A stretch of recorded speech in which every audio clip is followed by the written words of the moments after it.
The air in Sector 8 tasted like death and broken dreams. Every breath carried the sharp bite of melted plastic mixed with the electric tang of burnt ozone. It was a smell that stuck to your clothes, your hair, your soul, the kind of smell that reminded you that hope was a luxury nobody here could afford. This wasn't just any forgotten corner of the galaxy. This was the forgotten corner, a festering wound on the edge of space that everyone pretended didn't exist. The neutral zones had failed years ago, leaving behind nothing but rust, ruin, and the kind of people the rest of civilization would rather forget about. The roads here weren't really roads anymore. What used to be smooth paths between buildings had cracked into jagged scars of ferrocrete, splitting apart like the galaxy's broken promises. Between these fractured lines stood the remains of what used to be homes, collapsed shelters that looked more like graves than places where people once lived. Faces moved through this wasteland like ghosts. Hollow eyes stared from sunken cheeks,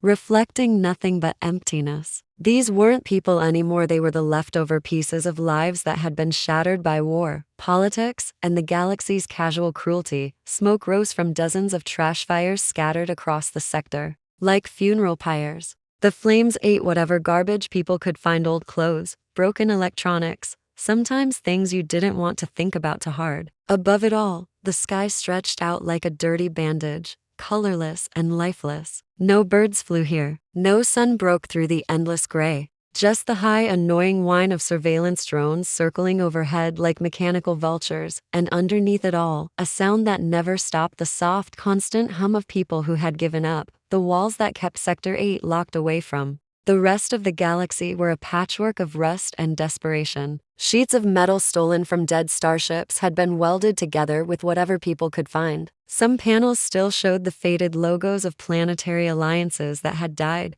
long before most of these refugees were even born. Solar panels stuck out at crazy angles from the walls like broken bones, barely collecting enough power to run a few heaters when the temperature dropped at night. There were no real homes in Sector 8. People lived under tarps stretched between metal poles, in barrels big enough to curl up inside, or in the hollow shells of refugee pods that had been stripped of everything valuable years ago. This was where the galaxy dumped its unwanted: the broken soldiers, the political exiles, the survivors of massacres that nobody wanted to remember. And it was in this place, where hope came to die, that Derek first saw her. He hadn't planned to be there any longer than necessary. Sector 8 was just another stop on his supply route through the Outer Rim refugee zones, a job that paid enough to keep his truck running and his conscience somewhat clean. He delivered water filters, medical supplies, sometimes food when he could afford it. It wasn't glamorous work, but it was honest work, and honesty was about the only thing Derek had left after everything that had happened. He wasn't military anymore.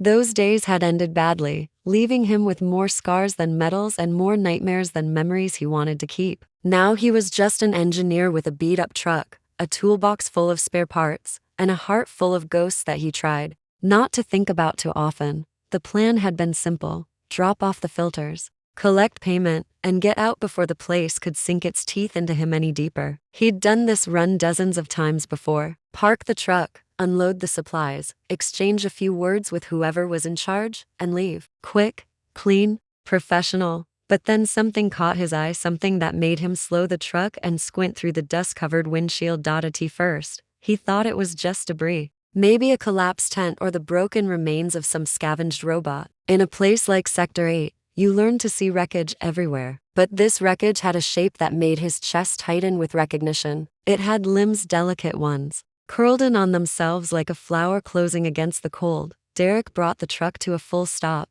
engine rumbling in the sudden quiet. He leaned forward, wiping at the windshield with his sleeve to get a better look. What he saw made him forget about his schedule, his safety, and his rule about not getting involved. It was a woman. At least, something shaped like a woman. She was lying in the mud near one of the fire pits, half sunk into the sludge like the ground was trying to swallow her whole. She wasn't moving, wasn't making a sound, just lying there while the world went on around her as if she didn't exist. Derek turned off the engine and stepped down from the cab. His boots made wet, sucking sounds as they hit the muddy ground. The smell hit him immediately, stronger down here, mixed with the stench of unwashed bodies and rotting food. Around him, the few refugees who were still conscious in the afternoon Hayes went about their business with the careful blindness of people who had learned not to see too much. They glanced at the woman in the mud and quickly looked away. They whispered to each other in languages Derek half recognized,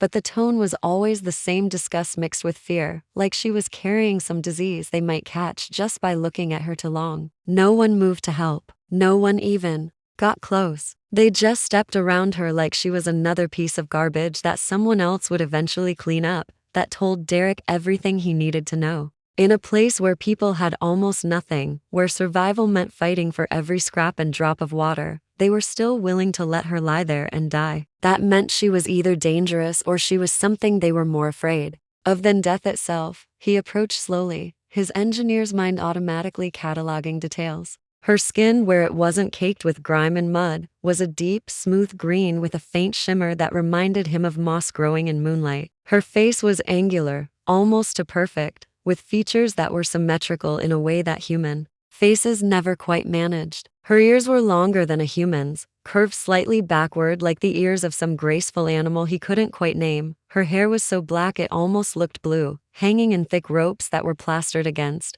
her face and neck with mud and moisture. She looked like she'd been lying there for days, maybe weeks, too still to be sleeping, too broken to run even if she could. Derek crouched down beside her, careful not to make any sudden movements. Up close, he could see that she was breathing, but barely. Shallow, irregular breaths that suggested she was hanging on to consciousness by a thread. "Hey," he said softly, his voice almost lost in the constant background noise of the sector. "Can you hear me?" She didn't flinch, didn't blink, didn't give any sign that she'd heard him at all. She just kept staring past him with eyes that seemed to be looking at something only she could see, something that might have been a million miles away or might have been right behind him. Derek glanced around. The other refugees were doing their best to look busy, but none of them came any closer. A few muttered words in languages he half recognized, but the tone was always the same: disgust, fear, or both. Whatever she was, wherever she came from, they wanted nothing to do with her. He studied her face more carefully. Her jaw was trembling just barely, almost too slight to notice. But it was there, a tiny sign that she was still fighting, still alive somewhere inside whatever hell she was trapped in. Without really thinking about it, Derek shrugged off his coat. It was an old military jacket, faded and patched but still warm. He laid it carefully across her shoulders, trying not to startle her. Still no response. She might as well have been made of stone, but when his fingers accidentally brushed against her arm, skin cold as winter metal, she moved. Just a tiny twitch, almost nothing, but her breath hitched and her eyes widened for just a fraction of a second. It was enough. She was still in there somewhere, trapped behind walls of trauma and fear, but alive. Derek made a decision that would change both their lives forever. He slid his arms beneath her, lifting her as gently as he could manage. She didn't resist, didn't cry out,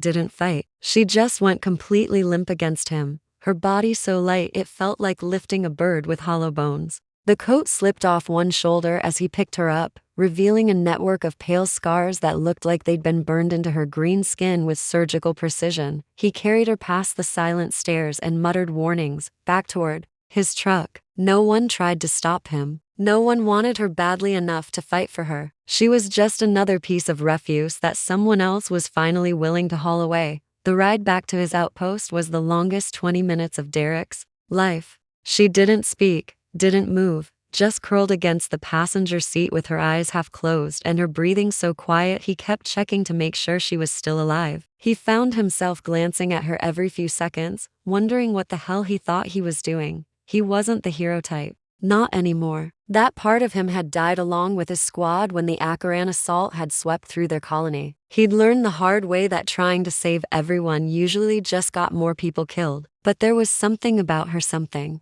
painfully familiar in the way she folded into herself, like she was trying to take up less space than air itself, like she expected to be hit or worse at any moment. He remembered someone else who used to flinch like that. His sister, Elena. She'd been 12 years old when the Akarans came. 12 years old and still believing that the universe was basically fair, that good people were rewarded and bad people were punished. The assault had lasted 3 days. Elena hadn't made it past the first one, That memory, that old, familiar stab of guilt and rage kept his hands steady on the steering wheel and his foot pressed firmly on the accelerator. By the time they reached his outpost, she was barely conscious. The place wasn't much to look at: a reinforced maintenance shed with a patchy solar array and a generator that wheezed like it was dying of some mechanical lung disease. But it was his, it was safe, and it was hidden well enough that most people forgot it existed. Derek parked the truck and carefully scooped her up again. She felt even lighter now, if that was possible, like she was fading away even as he held her. He brought her inside, into the warm, dry air of his living space. It wasn't much of a home. The main room was dominated by a workbench lined with spare parts and half-finished projects. A heating unit buzzed constantly in one corner, fighting against the cold that seemed to seep through the walls no matter what he did. There was a makeshift cot tucked beneath an old communications relay station, a shower area rigged from salvaged ship parts, and enough stored food and water to last a few weeks if he was careful. It was the kind of place that looked like it was designed for machines rather than people. But at least it was warm and secure and far enough from civilization that unexpected visitors were rare. He laid her down on the cot as gently as he could and stepped back to give her space. She didn't seem to notice the change in environment. There was mud everywhere now, on the floor, on her clothes, in her hair. The contrast between her otherworldly appearance and the filth covering her was heartbreaking in a way that made Derek's chest feel tight. He ran a hand through his own mess of brown curls and sighed. Then he went to work setting up the shower station, adjusting the water temperature until it ran warm but not hot, testing it against his wrists the way his mother had taught him to test bath water when Elena was little. When he was satisfied that everything was ready, he returned to the cot and knelt beside her again. "I don't know if you can understand me," he said quietly, "but you need to get clean. The water's safe. It'll help you feel better." Still nothing. No response. No acknowledgement. No sign that his words meant anything to her at all. He hesitated for a long moment, then gently helped her to her feet. She moved like a broken puppet, jerky, fragile, barely capable of standing on her own. He guided her to the shower stall, opened the curtain partway, then turned away to give her privacy. For a few seconds, nothing happened. Then he heard the soft splash of water hitting skin, and everything changed. The sob that came from behind the curtain was sharp, uncontrolled, and raw, the sound of someone whose emotional walls had finally cracked wide open. Derek froze, every instinct telling him to go to her, to help somehow, but his better judgment keeping him rooted in place. He heard her fall to her knees, heard the water pounding against what he now knew was deep, luminous green skin. The sobs kept coming, silent gasps that built into shaking breaths, as though the simple sensation of warm, clean water was too much for her to bear. Derek didn't go to her, didn't speak, didn't try to fix whatever was broken inside her. He just sat cross-legged on the floor outside the curtain and waited, giving her the space to fall apart in safety. The crying went on for what felt like hours but was probably only minutes. Gradually, the sobs faded into shaky breathing, then into silence. The water kept running, washing away layers of grime and revealing the truth of what she really was. When she finally emerged, wrapped in a clean towel with her hair hanging in damp waves around her shoulders, her eyes were red but no longer glassy. Her lips parted once, like she might try to speak, but no words came out. Instead, she walked past him on silent, bare feet and sat on the edge of the cot, curling up small and wrapping the towel tighter around herself. Derek brought her a blanket thick, warm and clean, then dimmed the lights to something less harsh. For the first time since he'd found her, she looked directly at him. Not a full look, just a flicker of her gaze across his face, but it was enough to let him see her eyes clearly. They were silver, not gray or pale blue, but actual silver, like twin moons caught in the darkness of space. They held intelligence, wariness, and a depth of pain that made Derek's heart ache in sympathy. "I'm Derek," he said simply. "You don't have to say anything. You don't have to stay long. Just rest." He didn't ask where she came from, didn't ask what they'd done to her, didn't ask who was looking for her or why she'd been left to die in the mud. Those questions could wait. Right now, she needed safety more than she needed conversation. Outside, the wind picked up again, rattling the walls of the outpost like an impatient visitor. A patrol drone passed overhead, its scanners sweeping the area in a routine search pattern, then moved on when it found nothing worth reporting. Inside, Derek sat at his workbench and pretended to tinker with a broken circuit board. He kept glancing over his shoulder at her, watching as she stared at the small puddles of water on the floor as if she still couldn't quite believe that something as simple as clean water had touched her skin. She didn't sleep that night, not really. But she didn't cry again either, and she didn't try to leave. She just sat there, wrapped in warmth and watching shadows dance on the walls, slowly learning to believe that she was safe. That night, Derek knew three things with absolute certainty. She wasn't human, she wasn't safe anywhere else in the galaxy, and if anyone came looking for her, he would lie through his teeth to protect her. The next morning came gray and quiet, with the kind of uneasy stillness that followed storms. Derek stepped outside with a cup of synthetic coffee in his hands, watching steam rise into the hazy air. The dust tasted metallic, and the sky overhead looked like a dirty smear across the universe. No real sun, just clouds hanging low and heavy with industrial pollution. Across the crumbling boundary fence, Sector 8 was stirring to reluctant life. Figures huddled around makeshift fires, drones passed overhead like bored scavengers, and somewhere in the distance, an engine ran constantly, the kind of mechanical sound that suggested something important was always on the verge of breaking down. He sipped the bitter coffee and let the silence settle around him like an old familiar coat. Inside the outpost, his unexpected guest was still sleeping, or at least pretending to sleep. When he'd checked on her earlier, she'd been curled on the cot with her breathing slow and even, but her body was still tense, still braced for impact. Even in rest, sometime during the night, she'd found one of his old flannel shirts and put it on over the towel. The sleeves were rolled up awkwardly over her delicate wrists, and the fabric hung loose on her small frame, but it covered her and gave her something like dignity. She'd also cleaned herself again. He'd found damp footprints near the water unit and a used towel folded with surprising precision, but she hadn't run. That surprised him more than he cared to admit. When he stepped back inside and set his coffee cup on the table, he could feel her watching him even though her eyes were still closed. Her breathing was too controlled, too careful for real sleep. "Morning," he said quietly, not making a big deal out of catching her awake. "Sleep okay?" No answer,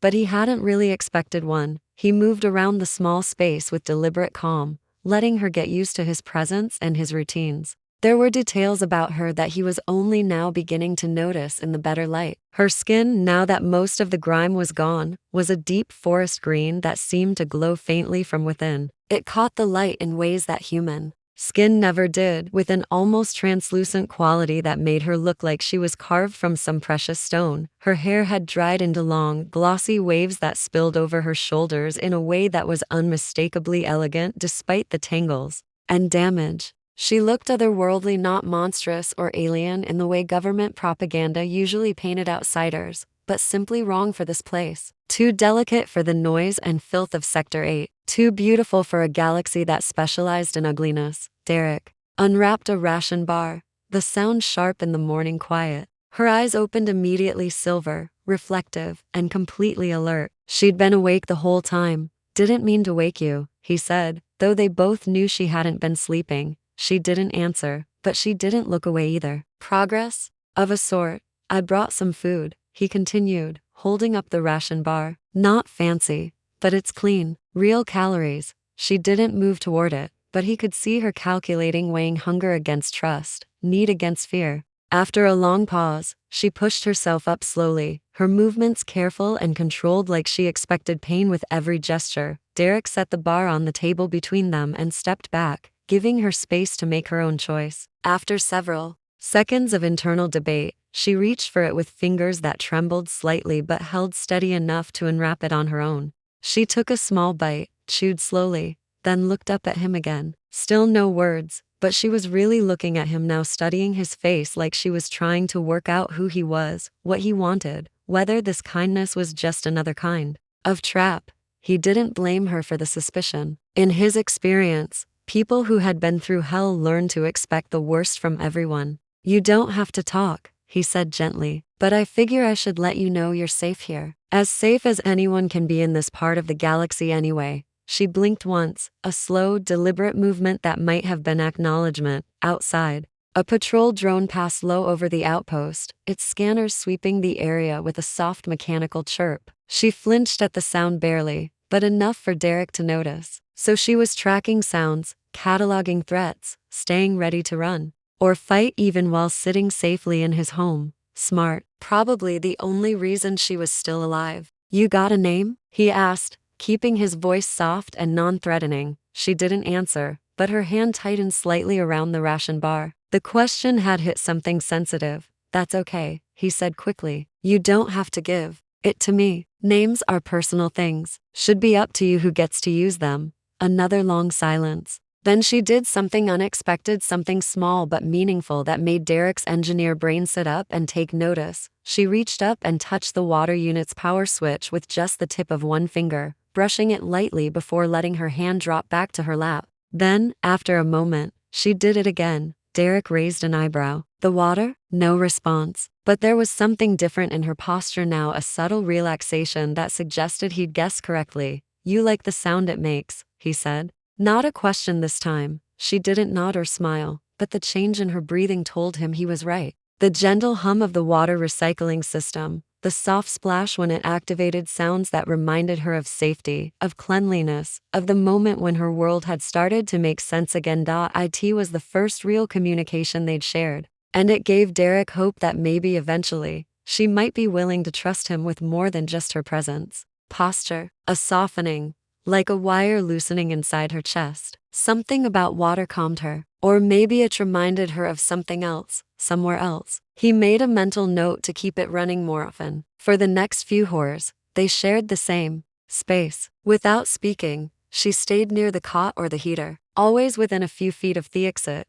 never turning her back on the door. Derek worked on a broken filtration core at the bench, deliberately keeping his movements slow, predictable, letting her adjust to his rhythm. He didn't scan a thing, not about the camp or how long she'd been there or what those scars meant. He knew better than to touch. That wound too soon, but his mind raced. Who is she? Where had she come from? She wasn't just any refugee. They wouldn't be afraid of her like that, wouldn't shun her. They knew something was dangerous. She didn't look dangerous, fragile, yes, exhausted, but not a threat unless she'd once been something else. And what if someone came looking? Derek glanced out the window toward the distant shapes moving in the haze. He couldn't keep her here forever. Someone would notice. Someone always noticed. Later that evening, as the light dimmed to a dull glow and the heater sputtered, she moved closer to him. Not much, just a few steps, but she did it on her own. She hovered by the corner of the workbench, watching his hands work the tools. Her gaze wasn't frightened now, more curious, focused. He looked up, surprised by how near she'd gotten. You ever seen a pressure valve this old? He asked casually, holding it up. She tilted her head. Still no words, but he thought maybe a flicker of interest passed through her eyes. He smiled a little. Me neither. Looks like it came off a junk hauler from before the war. Her eyes narrowed desolately at the word war. He didn't push it, just nodded, returning to his work. She stayed there until the heater clicked off for the night. She didn't sleep on the cot this time. She made a spot for herself in the corner near the water unit, wrapped in a blanket, curled tight, but this time facing into the room, note away. He watched her for a long while. Then he shut the lights, and for the first time since she'd arrived, he heard something new. Not gasps, just breathing, even measured, like someone who, for the first time in a long time, felt safe enough to simply exist. He leaned back in his chair and closed his eyes. But one thought lingered. If she had been left out there to die, discarded, feared, unspoken, then someone powerful probably had her gone. And if that someone realized she was alive, they wouldn't stop until she wasn't. He'd already made his choice. He just didn't know what it was going to cost him yet. The rain had stopped by the time she emerged from the bathroom. For a few moments, Derek didn't even realize she was standing there. He had been focused on the repairable, trying to coax life back into an ancient drone stabilizer, the kind built back when spaceflight still felt like a dream instead of a burden. The soft click of her bare feet against the floor pulled him from his work. It wasn't loud, barely a sound at all, but in the stillness of that dim little outpost it landed like thunder. He turned, expecting to see her curled up near the heater again, wrapped in a blanket, limbs tight and weary as always. Instead, she stood just outside the bathroom doorway, and she looked different. No, more than that. She looked alive, clean for the first time since he'd found her half buried in the mud and wreckage of Sector 8. She no longer looked like a ghost. That transformation was almost surreal. Her skin, now free of dirt and blood, shimmered faintly under the overhead lights, a deep, flawless green, with a delicate luminescence, as if light livid beneath its surface. The silver scars scattered along her arms and collarbone, once hidden under grime, caught the glow in fine ghostly threads like a map drawn across her body in starlight. Her hair was no longer a tangled, matted mass, it spilled down her back in long gleaming waves of black damp at the end, some strands clinging to her neck and shoulders. She wore one of his long shirts, the hem brushing just above her knees, the sleeves rolled and clumsily buttoned at the cuffs. It hung loose on her frame, but somehow didn't look ill-fitting, just soft, human. But it wasn't the shirt or her skin, or the wave light wrapped around her, like it had missed her presence. It was her eyes. She was looking at him directly, steady, not flinching, not retreating into herself like before, and Derek couldn't look away for a moment. Everything else fell away. The low hum of the power unit, the static from the outer comms, the hiss of the waterline, all faded into silence. It was just her standing in the half-light of his bunker, rain-washed and fragile and real. He blinked, suddenly aware he was staring. His voice caught in his throat, and he coughed, looking away like touch something too hot. Didn't mean to gawk, just you look better, McBetter. He turned back to the workbench, but his hands had gone. Useless tools blurred in his vision. Every nerve in his body was telling him to glance back to check if she was still there. She hadn't moved. He could feel her gaze like sunlight on the back of his neck. When he finally risked another look, she was closer. Not much, maybe 2 steps, but enough to make his chest tighten. She walked slowly, her feet silent against the floor. She stopped beside the table and let her fingers hover above the drone parts scattered across the surface. She didn't touch anything, just studied the mess of wires, sensors, and cracked alloy plating with quiet curiosity. He tried to focus on what he was doing, replacing a fried capacitor, but her nearness made it impossible to think clearly.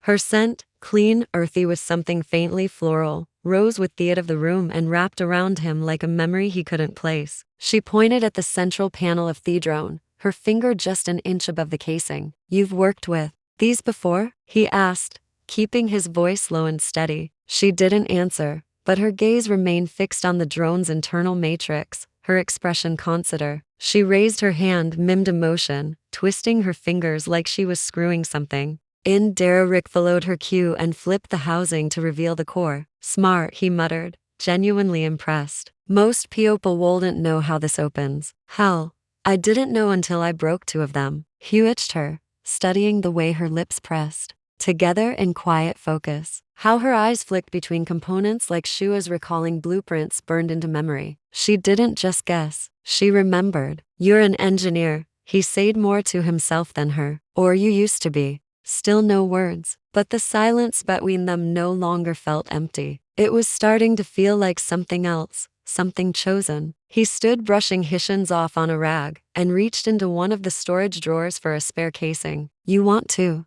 try?" he asked, holding the part out to her. She hesitated, eyeing the object in his hand as if it might vanish. Then she steps forward and took it from him. Her fingers brushed his in the process, brief, unintentional, but enough to send a ripple through his chest. Her hands were warm, steady, surprisingly delicate for someone who had endured whatever horrors left her in Sector 8 abandoned and unloved. She turned the piece over in her palm, then knelt beside the workbench, tucking one leg beneath her. Derek sat across from her, careful not to crowd the space. He didn't speak, just watched. And for the next hour she worked, not with clumsiness or trial and error, but with the precision of someone who had done this before. Maybe not with this exact model, but the familiarity was unmistakable. Her hands moved with confidence, her eyes narrowing as she aligned the power conduits, adjusted the housing, and resoldered one of the circuit leads. Derek offered a tool occasionally, but otherwise stayed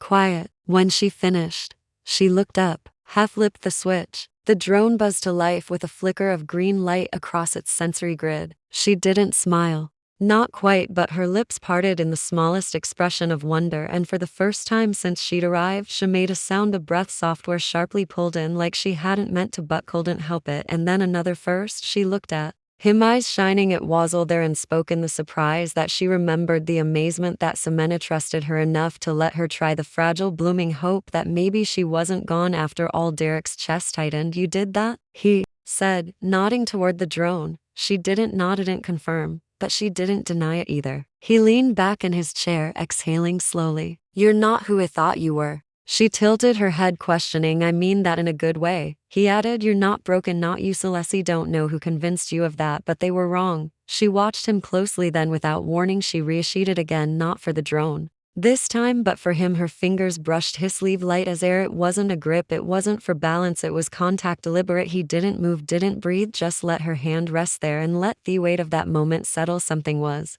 changing, something deep. Neither of them had the words for it yet, but it was growing in the quiet between them, born of warmth and silence, patience and carrion. Derek, staring into those pale silver eyes, knew one thing with terrifying clarity. He couldn't let her go. Not now. Not ever. The touch lingered. Not physically. Her fingers had already slipped away from his sleeve, but something about the moment clung tottering, slow, burning, and undeniable. It was the first time she'd reached for him, not out of fear or confusion or survival, but because she wanted to, because she chose to, and that choice meant everything. The rest of the evening passed in a sort of delicate quiet, not uncomfortable but charged like the air before a storm. She didn't speak. Still hadn't said a single word since arriving, but something fundamental had shifted. Her eyes didn't dart around the room anymore. She didn't flinch when he moved. She even accepted a second bowl of food from his hands without hesitation, sitting a little closer this time, cross-legged on the floor with her back to the wall, her posture no longer defensive, but simply present. Derek busied himself with repairs he didn't really need to do, fingers moving more out of habit than focus. His mind stayed on her. Who the hell was she? Not just some random refugee, not with hands that precise, eyes that calculating. She understood machinery like someone who'd trained for it, lived in it, and she wasn't just familiar with tools. She moved around them like they were an extension of herself. He'd seen enough broken veterans, displaced techs, and downed pilots to recognize that muscle memory. But if she'd been someone important once, engineer, scientist, soldier, why had her own people left her in the mud like a discarded object? What had they seen that made them look away? Didn't ask, not yet, but the question had lodged in his ribs like a splinter. Later that night, the power grid hiccuped, a flicker in the lights followed by a sharp click from the backup capacitor. Derek muttered under his breath and crossed the room to check the panel, but before he could reach it, she was hour distancing beside it, crouched low, fingers brushing along the outer casing. He froze, watched. She tilted her head, listening to something he couldn't hear. Then, without looking at him, she reached under the panel and toggled the manual override. The light steadied, the system hummed back to life like nothing had happened. He'd let out a low whistle. You don't just know machines, you speak them. She turned to look at him, expression unreadable, but her eyes seemed to brighten just slightly. He smiled. I should start charging you rent. Still no reaction, but she didn't look away, didn't pull back. He ended to say more, ask more, but something in her face stopped him. A sudden tension, barely visible, had crept into her shoulders. Not fear exactly, not retreat, but memory, something hard and raw surfacing just beneath her skin. She stepped back from the panel and moved toward the window. The rain had stopped completely now. The air outside was still heavy with mist, but the streets of Sector 8 looked calm for once. No fires, no patrols, no shouting, just ruin. Quietly breathing, she stood with her arms crossed, staring through the reinforced glass at the broken world beyond it. Her profile in the low light was sharp and elegant, like a statue carved from living metal, but there was nothing cold about her. If anything, she looked tired in a way Derek recognized too well. He joined her after a while, standing beside her, careful not to crowd her space. The silence between them stretched long but not empty. It felt like the kind of silence people shared when there was nothing left to say, only the weight of things felt, but not spoken. They did something to you, didn't they? He asked quietly, not really expecting an answer. She didn't move. Whoever left you out there, they didn't just abandon you, they made sure no one else would come close. Still, she said nothing, but her hands slowly, carefully gripped the edge of the windowsill so tightly her knuckles barely a shade lighter than the rest of her turned pale. Derek studied her, heart tightening. You don't have to tell Menet yet. Not ever. If you don't want to. She didn't release the windowsill, but her shoulders eased just slightly, then barely audible. She breathed one word, a whisper, a single syllable. La. He blinked what she looked at him, eyes glowing faintly silver in the dark. My name, she said again. just a little stronger this time. Lar. It was the first word he'd ever heard her speak, and it hit him harder than any scream or sob could have. Lar. He repeated it under his breath, like it might break if said too loudly. La, he said, his voice warm. That's a good name. She looked down almost shy, then moved back to the cot and sat on the edge of it. He stayed by the window for a moment watching her. Everything was changing now. Names had weight. Names meant identity. Choice that meant she wanted to be known, not just survive. That night while she slept curled against the wall, one hand nerve drone she'd helped rebuild, Derek stayed awake listening to the low hum of the heater and the faint clicks off distant patrols outside the fence. She had spoken. She had trusted him at least enough to give him her name, but the name wasn't just a sign of healing, it was a warning. If she remembered who she was, then soon others might remember too, and if they came looking, Derek wasn't sure he'd be able to protect her from what came next, but he knew one thing: he would try. The silence that filled the room wasn't heavy anymore, it was thoughtful, like the pause between two notes of a song you weren't sure had ended. Derek sat at the far side of the room, elbows on his knees, hands steepled as he watched Lar. Not watched exactly. Observed, listened, gave her space, but his eyes had barely left her since she'd first spoken her name 2 nights ago. Lar. He still couldn't get over the way she had said it. Quiet, cracked, but purposeful, like a unearthing something long buried and fragile, still covered in ash. The moment hadn't just changed how he saw her, it had changed her presence in the space. She walked differently. No, she still moved carefully, but with less hesitation, less fear, and though she still hadn't said anything else since the look in her eyes had shifted, more focused, more here. He hadn't pushed, healed, but that didn't mean the questions weren't burning inside him like coals. Tonight something was different. A storm brewed outside, distant thunder rolling low across the broken horizon of Sector 8. The heat inside the outpost was thicker than usual, clinging to skin and breath, the kind of night had made sleep feel impossible. Derek had given up trying. He was used to Faith sat in the half-dark, a small cup of water in one hand, the other resting on the table beside the drone she'd repaired days before. The little machine was inactive now, but he kept it nearby, almost like a placeholder, a silent symbol of what she'd done, what she remembered. Across from him, Lar stood by the window watching lightning flicker faintly in the clouds. Her reflection in the glass looked more solid than it had a week ago. Not a ghost anymore, not just a survivor. Something more. He set the cup down and spoke softly. You ever see storms like this where you're from? A pause, then her shoulders lifted, a breath pacing through her lips. Yes, she said. Her voice was rough from disuse but clear. He looked up slowly, surprised by how easily the word had come. She turned from the window and walked over to the heater, which clicked quietly as it cycled on and off. She crouched beside it, folding one leg under the other, resting her back against the wall. For a while neither of them spoke. Then she looked at them directly. The world outside had gone still, not the usual stillness of a dying sector, but the kind that feels deliberate, like even the wind was holding its breath inside the shelter. Everything had grown quiet between them again, but not in that sharp, cautious way from before. This silence was softer now, comfortable, almost tender. Lar sat across from Derek at the small table, fingers gently circling the rim of her water cup. Her shoulders were relaxed,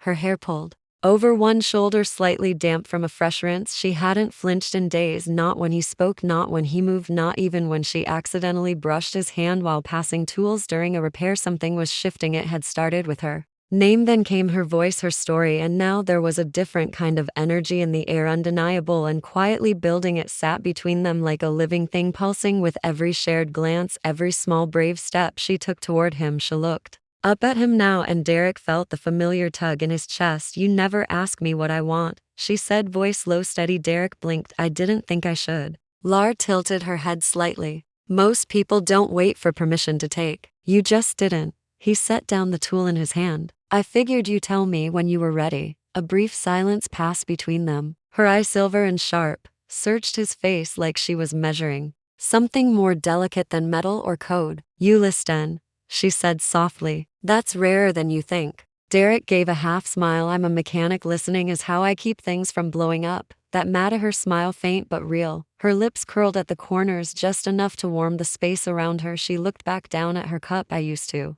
be touched a lot, she said, not looking up, in ways that weren't mine to choose. Hands that held me down, machines that forced their way into my thoughts. Even kindness felt like control back then. Derek swallowed, suddenly unsure of what to do with his hands, but this she glanced at them again. You hear, it doesn't feel like control, it feels like quiet. He didn't speak, he couldn't, words felt too clumsy for what she was saying, so he just nodded, and when he did her eyes softened. Laura stood slow and unhurried and walked over to the window. The sky outside was tinted in purples and fading gold, thickened of post-storm dusk that looked almost painted. She rested her palm on the window frame, gazed distant. Derek watched her, the way the light played on her green skin, the delicate curve of her back, the relaxed angle of her jaw. She wasn't hiding anymore. She wasn't shrinking away from the world. She was choosing to stand in it. I was scared of you, she said after a moment. I know, he answered. I thought if you touched me'd break. And now, she turned to face him, her voice just above a whisper. Now I'm not so sure. She stepped toward him, not fast but with certainty. Her bare feet made no sound on the metal floor. She stopped just in front of him, close enough that he could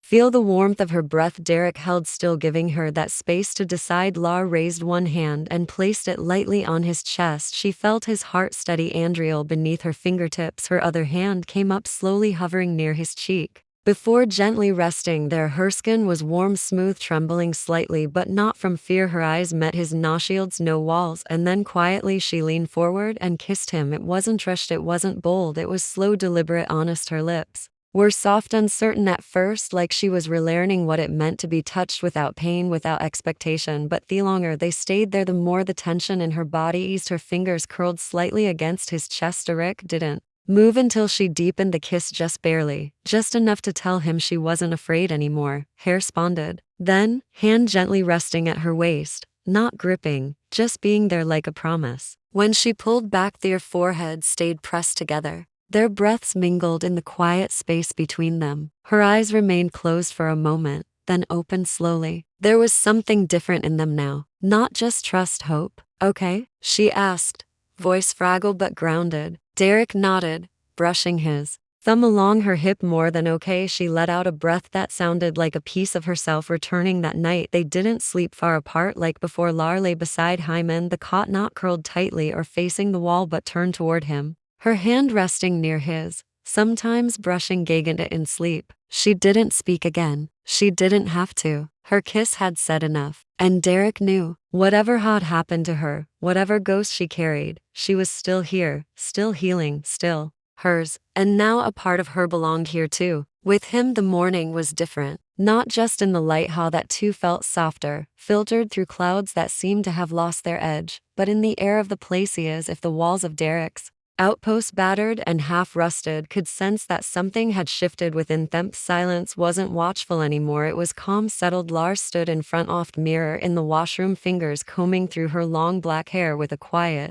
focus that hadn't existed before. Her reflection no longer startled her, no longer looked like someone she didn't recognize. Today she had bathed on Heron, not out of necessity, not just to scrub off the dust of another day in Sector 8, but because she wanted to, because her body no longer felt like something borrowed or broken, because she had begun slowly and stubbornly to believe that it belonged to her again. She wore one of Derek's clean shirts, gray, soft, rolled at the sleeves, and a belt she had tied at the waist to make it fit. It was simple, nothing elegant, but when she looked at herself, there was a kind of quiet dignity in her posture. Not pride, not yet, but claiming she was Hiresh, was someone again. When she stepped into the main room, Derek was at the counter pouring water into a metal pot with the same casual rhythm he used for everything. His hair was a mess, always was in the mornings, and his shirt was halfway untucked, sleeves rolled past his elbows. He glanced up and froze, his breath caught in a way that made her pause mid-step. He trailed off, blinking like he was afraid to ruin the moment. You look like you.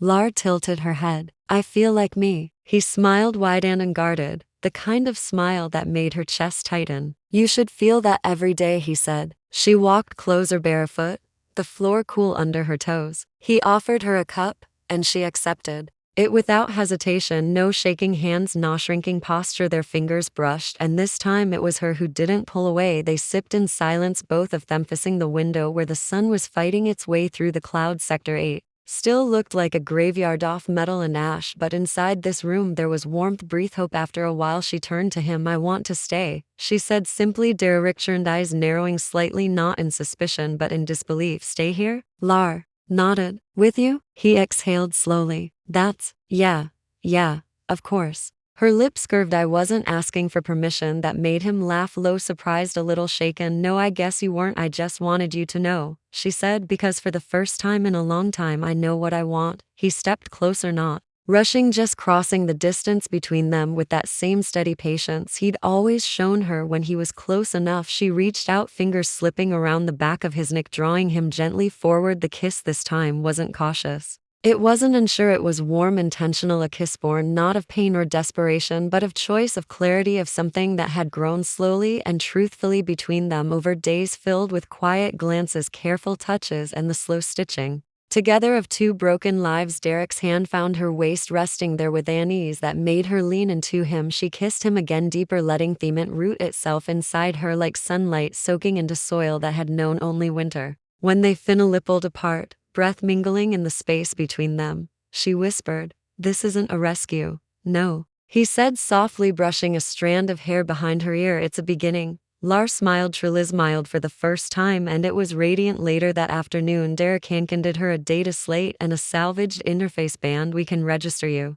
he said. "Get your ID rewritten, not just us a refugee." "As what then?" she asked, brow raised. He shrugged. "Engineer, technician, help pick something new if you want. Doesn't have to be tied to what they did to you." Lar took the slate in her hands, fingers ghosting across the blank screen. The future looked unfamiliar, but not threatening. "Not anymore." She looked up. "What if I just want to be Lar?" He grinned. "That works too." That evening, as the sun dipped behind the jagged skyline in the room filled with amber light, she sat at the workbench tinkering with the old drone she had fixed days ago. Derek leaned nearby, fixing a wiring harness, occasionally sneaking glances at her like he still couldn't believe she was real. They didn't speak much, they didn't need to. She laughed once softly when the drone twitched to life and scuttled crookedly across the table. It was the sound of something new being born, not survival, not recovery, but life, real life. By the time darkness fell and they lay curled together on the cot, Laura's hand resting over Derek's heart, she whispered into the space between them, "I never thought I'd find peace again." Derek pressed a kiss to her forehead. "You didn't find it. You made it." Outside, the sector remained ruined, the city forgotten. But inside that small outpost, among spare parts, soft blankets, and gentle hands,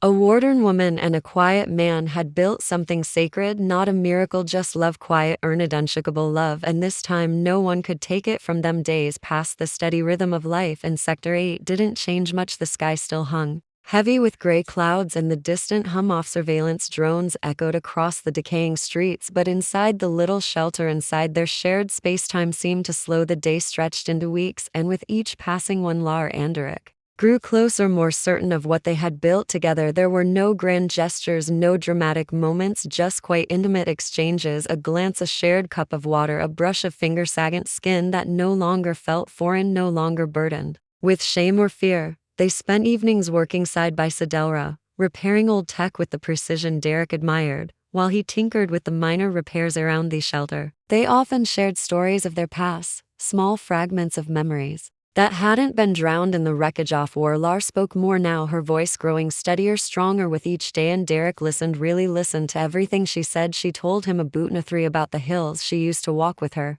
family, the stars she used to study as a child, the bright blue lightning that danced across the sky during storms. Her voice would soften when she spoke of those things, as if trying to hold on to pieces of her past that had almost slipped away. Derek shared stories too. He told her about his sister, about the hope he'd once clung to, that maybe, just maybe, she could be found well and safe. He never said it aloud, but part of him had always wondered if she had ever truly been lost, and part of him still felt the empty ache of that unanswered question. But they had stopped talking about the past too much. They had stopped wondering why things had happened. Instead, they began to focus on now, on what they could build together here in this moment. The mornings were their favorite time. The sun broke through the clouds just enough to bathe the shelter in a soft golden light. Lar had gotten into the habit of waking up first. She would always find him still asleep, his face relaxed, his breathing steady. And she would watch him for a moment, something soft in her eyes, like she couldn't quite believe that this was real, that she was here with him. She'd make coffee, then slip back to the bed, sliding into the warmth beside him, and every morning when he woke, he'd smile at her as if it was the first time he'd seen her. The first time he'd seen her. In the evenings, they'd sit by the window watching the sky change. The storms had become less frequent, but when they watched together, Lar with her arms wrapped around her knees, Derek with his hand resting casually on the back of her neck. They didn't speak much during those times, but there was a quiet comfort in shared silence. The world outside was a chaotic mess, but within the small walls of the shelter, there was peace. Some nights Lar would make dinner, simple meals, but somehow they tasted like something more when shared between them. She had started to enjoy the act of cooking, of making something real out of the scraps of old rations they managed to scrage together. Derek would help with the prep, but mostly he just watched her, admiring the way she moved so fluidly, so effortlessly, like she had come alive in a way she hadn't before. Their life had a quiet rhythm, now, a human everyday life that had become both comforting and exhilarating. There was no need for words most of the time, just being together was enough, but there was still that underlying tension, the one that lingered quietly in the background. Laura knew it too. She could feel it in the way she'd catch Derek staring at her sometimes, as if trying to memorize every detail of her, the way his hand would linger on her arm or her shoulder like he was afraid to let go. It wasn't out of desperation, it was something else, a quiet, deep connection, but there was always the unspoken question that hung between them. How long would this last? The threat of the outside world was always just beneath the surface, a shadow at the edge of their peace sector. 8 hadn't changed. It was still a forgotten place full of refugees, exiles, and Thossuo had nothing left to lose. The authorities could come at any time. The war could rise again. There were whispers of unrest in the distant sectors, rumors of reprisals, of retaliation against those who had fled or betrayed their people. Ross past wasn't truly behind her, not yet. Derek felt it too, every now and then his gaze would flicker to the door, his fingers would tighten around the edge of a table or a tool he was working with, and she would know that part of him was still waiting for something, waiting for danger, for Thepas to break through their fragile peace. But they didn't speak of it, not yet. One evening after they'd finished their dinner and the sun had set, casting the room in a soft amber glow, Lar stood up suddenly, stretching her arms above her head. There was something different about the way she moved, something deliberate in the way she carried herself. Her eyes met his and she gave him a quiet smile. "I'm going outside for a bit," she said, as if the decision had already been made. Derek raised an eyebrow, concern flickering in his gaze. "It's getting late. Is everything okay?" Lar nodded, though her expression wasn't readable. I need to see something, be somewhere." He stood up slowly, the weight of the moment settling between them. "I'll come with you." She shook her head, her smile softening. "No, I need to do this on my own." "Just a moment." She walked to the door without waiting for a response, and Derek let her go. He didn't follow. He didn't need to. Ra went running from him. She was just taking a step towards something that only she could understand. The door clicked softly behind her, leaving Derek alone in the quiet of the shelter. He stood there for a moment, listening to the silence that stretched between them. Then, with a slow breath, he sat back down at the table and resumed the small repairs he'd been working on. But the quiet wasn't oppressive, not anymore. It was a comfortable stillness, the kind that wrapped around you like a blanket. And in that silence, he could feel the weight of what they had something unspoken, but so incredibly solid. She would return. They would continue in their quiet corner of the world. Everything was exactly as it should be for now.